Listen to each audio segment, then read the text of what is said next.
morning. Today I'm going to be reviewing the Yema Navygraf.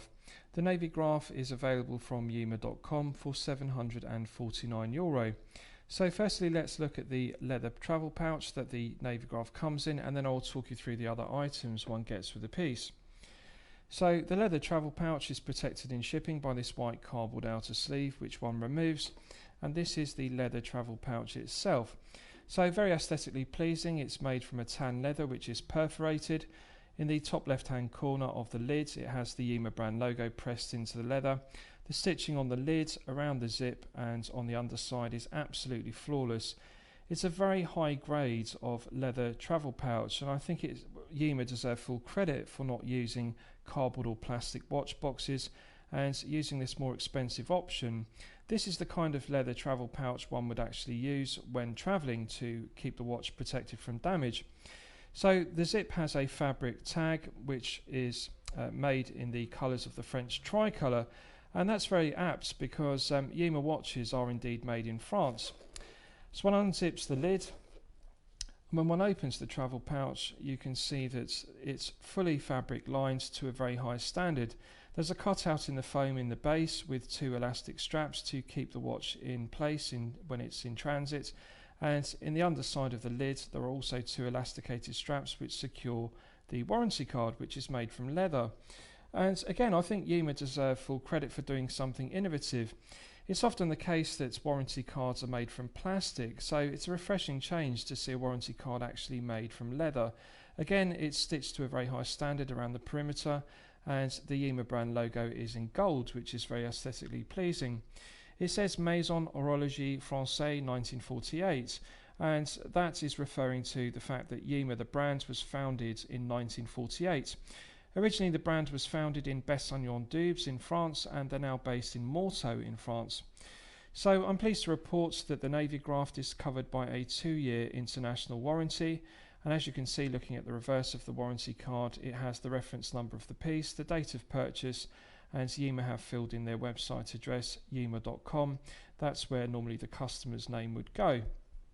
So I really like it. I like both the leather travel pouch and I also like the use of a leather warranty card. It really does give the watch a quality aesthetic.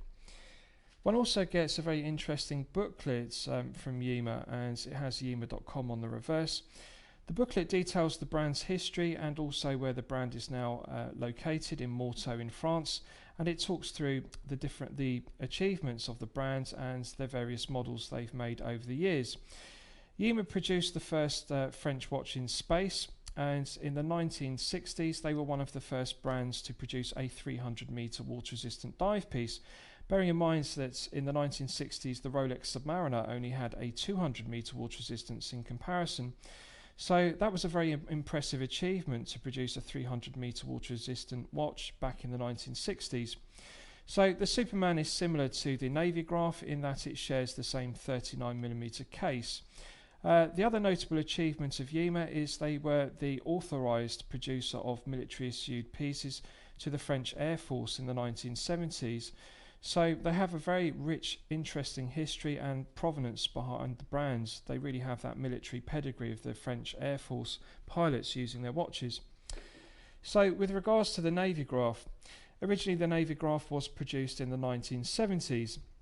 So it effectively succeeded the Superman, which was produced in 1963. The Navygraf was produced in the early 1970s, and it used the same 39mm case that we're looking at here, which it shares with the Superman as I've discussed. In the 1970s it had a Bakelite bezel, and it also had a different movements. Now I'm pleased to report that Yema have made several upgrades to the specification of the Navygraf. This is a heritage reissue of that 1970s piece, but it has a lumed sapphire bezel insert rather than Bakelite, so it's more scratch resistant. 39mm case, which is the same as the original. It has a 46mm lug to lug measurement, 12mm thickness, and a 19mm lug width. Now some collectors would argue that 19mm is an odd lug size by contemporary standards. Usually the lug width would be 18mm or 20mm on a modern day dive piece. But one has to remember that this is a heritage reissue piece. This is effectively a 2020 reissue of a 1970s watch. And back in the 1970s, 19mm was actually a very popular lug width, as was 39mm for a case size. So I actually like it. I like the fact that they haven't moved too far away from the original 1970s Navygraf. If one looks at the matte black dial, one can clearly see it has the original features of the 1970s Navygraf, Yema and Navygraf at the 12 o'clock position, and at the 6 o'clock position it says 990 feet, automatic and patent pending. Now again, some collectors might argue that the use of patent pending on the dial is something they dislike, but however, the original 1970s watch, the first version of this Navygraf, did indeed have patent pending. It was like a prototype piece. At that point, Yema hadn't yet gained the patent status for the Navygraf that it was a 300 metre or 990 feet water resistant piece. It was one of the early watches that Yema were producing, so I think it's acceptable to still have patent pending on the dial. It retains the original exclamation mark indices which are painted on, and it also retains the original bright yellow contrasting hands. I really like the use of those exclamation mark indices. It's something one doesn't see on any other watch, and I also like the bright yellow hands, which are very eye-catching. They're also very practical because in low light conditions and underwater, yellow is one of the most clearly legible colours, so it's actually a very practical colour choice for a dive piece. So with regards to the rest of the specification, solid 316L grade stainless steel case, 316L grade stainless steel H-link bracelet, solid end links, and I really like the brushed satin finish on the top side, underside and flanks of the H-link bracelet, push pins in the bracelet links rather than screw pins, flip lock clasp which is signed with the Y for the Yema brand logo, very well executed brushed satin finish on the top side, underside and flanks. And I'll just open the flip block and I'll show you the attention to detail on the milled solid stainless steel clasp. So this is another notable enhancement over the original 1970s Navygraf. The Navygraf originally came on a 19mm bracelet, but the links in the bracelet were hollow, folded metal, and they also had hollow end links. The clasp itself was made from a light gauge of pressed metal, so this is a notable upgrade which I think Yema deserve full credit for. Solid stainless steel milled clasp engraved with Yema, as you can see. And on the right hand side we have Maison Horlogerie Française and fondé en 1948. So it's detailing that Yema is French made and it was founded in 1948. So very good attention to detail to the solid stainless steel milled clasp. It also has a very well executed extension link. So the diver's extension link, it extends the bracelet by 15mm. It's made from solid stainless steel milled out of a solid billet of metal. One of the better diver's extensions I've seen. They're often poor quality and lightweight, light gauge metal made from pressed metal rather than solid milled stainless steel. But this is very well executed. There's no extra play or articulation in the diver's extension, which is meant to fit the bracelet around a wetsuit, for example. And when one folds it up, it presses in with a very reassuring click, a very positive loud click inside the interior of the flip lock clasp. 4 micro adjustment holes in the flip lock which give good adjustment on that H-link bracelet to fine tune the fit of it. I really like the use of an H-link bracelet rather than the oyster style bracelet that so many dive watch producers use. I think it's nice that they've come up with their own bracelet design rather than just copying the generic Rolex oyster bracelet design. I find the H-link to be very aesthetically pleasing when it's brushed into this satin finish. It's got a lovely sheen to the brushed satin finish of the H-links, and I think that the H-link design is something that other brands should use more rather than just copying Rolex's oyster bracelet. I find it to be more aesthetically pleasing. So I'll give you a wrist shot and you can see how it fits on my 8-inch wrist. Now I'm going to use the diver's extension because that will make it easier to fit around my glove on my hand. Nice positive click to the flip lock clasp and a nice secondary positive click to the actual flip lock itself. So as you can see, at 39mm it wraps around the wrist very well. The lugs have a nice curved profile. They have a slender taper down to the 19mm bracelet, as you can see, And I really like the close fit of the piece. It's only 12mm tall, so it will easily fit underneath a shirt cuff if you wear business shirts, for example, because it has a flat sapphire crystal and flat sapphire bezel insert. The coin edge stainless steel bezel is finished to perfection, and I really like the way the top portion of the bezel is coin edged, and then it has a smooth brush satin finish section underneath. So it's very eye-catching, but it's also very practical. So on the wrist, very comfortable to wear, very aesthetically pleasing, and also low profile, bearing in mind it's only a 39mm and 12mm tall. So with regards to the bezel, it's one of my favourite aspects of the piece. Very unusual to get loomed sapphire bezel on a €749 price point piece. In terms of the bezel action, it's one of the best bezel actions I've experienced. It reminds me very much of the Steinhardt Ocean 1 in terms of resistance. Good firm resistance, minimal backplay, and nice loud positive clicks. So it's a very well executed bezel, and the alignment is perfect. When one brings the triangle and loom pip up to 12 o'clock, it's perfectly aligned with the 12 o'clock index on the dial. So no quality control or build quality issues with the bezel whatsoever. And I really like the finishing. The brush satin finish on the coin edge teeth are just done to perfection. Very well finished. So the finishing of the stainless steel bezel, the case, the bracelet and the clasp are all done to a very high standard. Brush satin finish on the top side, the flanks and also the underside of the case. The case back has a solid stainless steel screw down case back, which is mirror polished on the circumference, and the center section has a satin bead blast effect. The Yema brand logo emblem is embossed in the case back, and it's just done to a very high standard. As you can see, it's very aesthetically pleasing. Nice touch to have the Yema brand emblem embossed in the center. So I really like the case back, which provides an effective hermetic seal to 300 meters of water resistance. The solid stainless steel crown also provides a second effective hermetic seal to 300 meters.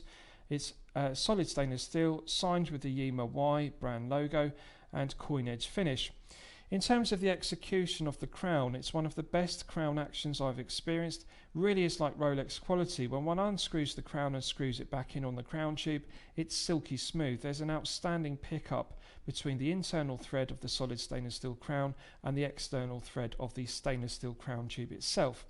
So very nicely made and very aesthetically pleasing to look at. So let's do a loom test and we'll see how the loom performs. It uses C5 Superluminova on the dial and hand, so I've got high expectations. C5 is one of my favourite Superluminova colour tones. It's got a very aesthetically pleasing green tone to it. Now the same C5 Superluminova is used on the loomed sapphire bezel inserts, the dial and hands. So I'm hoping for a good colour match in terms of the green tone of the loom, and also I'm hoping for it to glow brightly for a good length of time. Right, so that's now fully charged, and as you can see, it hasn't disappointed. The C5 Superluminova on the Navygraf is absolutely outstanding. Just look at the glow on the yellow hands, and also look at the exclamation mark painted indices. They're just done to perfection. I really like the use of C5 Superluminova on that loomed sapphire bezel insert. As you can see, the Arabic numerals on the bezel insert and also the other minute marks are clearly legible. The loom pip is also glowing very brightly within the triangle at the 12 o'clock position, and it's glowing brightly and it's also continuing to glow for a good length of time. So I would simply describe the C5 Superluminova used on the Navygraf as top quality. It is 10 out of 10 Superluminova. One is getting the very best of loom with this piece. So I'm very pleased with that. I had high expectations and it's actually exceeded my expectations in terms of the loom's performance. Now, with regards to the movement used, it's another major positive upgrade of this piece over the original 1970s version. The Navygraf uses an in-house made movement. So Yema produced their own movements in Morteau in Switzerland, and this piece uses the caliber MBP 1000. Now, it took years to develop and a significant investment from Yema's parent company Amber Group to produce the caliber MBP 1000s, and at the end of that development they have produced a very credible automatic movement. It has 31 joules, it runs at the industry standard of 28,800 vibrations per hour and a frequency of 4 Hz. So I consider 28,800 vibrations per hour and a frequency of 4 Hz to be the sweet spot. It's the perfect compromise between power reserve and accuracy for an automatic movement, so an excellent choice for Yema in the MBP 1000. It has a stated accuracy of plus or minus 12 seconds minimum accuracy and an observed accuracy of plus or minus 6 seconds per day. The MBP 1000 also benefits from hand winding and hacking, and it has a 45-hour power reserve. So that's very impressive, because bear in mind the other alternatives that Yema could have used for the Navygraf would have been the ETA 2824-2, which they use in the Heritage Superman. Alternatively, they could have used a Sellita SW200-1. Now, the negative of the ETA 2824-2 and the SW200-1 respectively is that they have 40-hour power reserves. The MBP 1000 on the other hand has a superior power reserve of 45 hours, so one is gaining an extra 5 hours of power reserve even though it runs at the same beat rate, 28,800 vibrations per hour, and the same 4 Hz frequency. Now, the MBP 1000 is a well-proven, reliable movement. The accuracy is good, with an observed accuracy of plus or minus 6 seconds per day. So that's a real positive of this watch. I really like the fact that the watch is made in France and it uses an in-house French-made movement. The MBP 1000 is indeed made in Morteau in France. So at €749, one is getting a French piece with real history and provenance behind it, and also an entirely in-house made movement. So lastly, I'll surmise the piece. What do I think of it overall? Well, when I'm considering reviewing a watch on my channel, the watch should meet 2 criteria. The watch should be both excellent quality and excellent value at the respective price point. So the price point of this Navygraf is €749. Yes, I consider it to be excellent quality, and yes, I consider it to be excellent value. The specification is fully loaded. To get lumed sapphire bezel insert, sapphire crystal with AR coating, an in-house MBP 1000 movement made in France is outstanding at this price point. I really think that this is a very well executed watch. However, there are some minor negatives which I'll discuss. The use of push pins in the bracelet rather than screw pins. At €749, I would personally prefer to see screw pins, which are an indication of higher quality, rather than push pins. However, some collectors would argue they like push pins because it means resizing the bracelet is made easy. The flip-lock clasp is finished to a very good standard and it's very aesthetically pleasing, and as I've discussed, the quality of the diver's extension is excellent at this price point. But however, in order to fit this watch on my 8-inch wrist, I had to use the 8-inch diver's extension. I just found that the H-link bracelet is a fraction too tight for my 8-inch wrist. Really, the maximum is 7.5 inches. So if you're a collector with a 6 to 7 inch wrist, this Navygraf 39mm will fit you with no difficulty whatsoever. But I would say if you're a collector with a larger wrist like myself of 8 inches, you'll find the bracelet just a fraction too tight, so that is a disappointment. So that's something to bear in mind. At 39mm, this really is a piece that would suit collectors with a smaller wrist of 6 to 7 inches. I would say to you, if you have a larger wrist of 7 to 8 inches, you'll find that this just wears too small on the wrist. Overall, I think the watch is excellent quality and excellent value. I consider it to be a champagne watch for lemonade money. This watch would be good value at €1,500 or €2,000, bearing in mind it uses an in-house made movement, the MBP 1000, rather than an ETA 2824-2 or SW200-1 as I've discussed. So I highly recommend this watch to you for your consideration. I hope you've enjoyed my review of the Yema Navygraf. Please feel free to post your own comments below the video. Thank you very much.